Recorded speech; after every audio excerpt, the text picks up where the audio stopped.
சொல்லுமுத்து, school என்னாச்சு? பா ரொம்ப சந்தோஷமா இருக்கேன்ப்பா. என்ன சொல்றதுன்னு எனக்கு தெரியலப்பா. அப்படியா? கிரீஸை சீர்திருத்த பள்ளிக்கு போக விடாம காப்பாத்திட்டேன். ஆமாப்பா, என்னை பத்தி நீதாப்பா கரெக்டா புரிஞ்சு வச்சிருக்கிற. என் மனசுல இருக்கிறத அப்படியே சொல்லிட்டப்பா. இந்த விஷயத்துக்கு தான் நீ இவ்வளவு சந்தோஷப்படுவேன்னு எனக்கு தெரியும். சரி, அந்த விஷயம் என்னாச்சு? பா, அந்த பையனோட அப்பா வச்ச டெஸ்ட்ல கிறிஷ் பாஸ் பண்ணிட்டான்ப்பா. ஏற்கனவே அந்த பையன் அப்பா கிட்ட வந்து நானும் மீனாவும் பேசி மனசை மாத்தி வச்சிருந்தோம். இருந்தாலும் ஒரு டெஸ்ட் வச்சு அதுல கிறிஷ் பாஸ் பண்ணாதான் என்னால ஒரு முடிவு எடுக்க முடியும்னு அவர் சொல்லியிருந்தார்ல.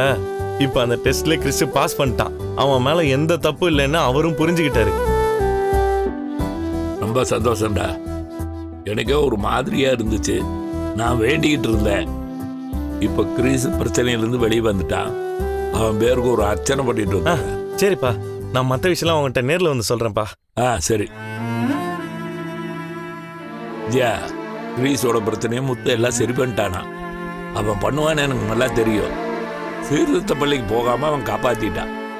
யாரோ பெத்த பிள்ளையை இவன் காப்பாத்தினதுக்காக நீங்க எதுக்கு இப்படி உணர்ச்சி வசப்படுறீங்க? இப்ப நான் உணர்ச்சி வசப்படுறதுனால இது அன்னைக்கே பட்டிருக்கணும்.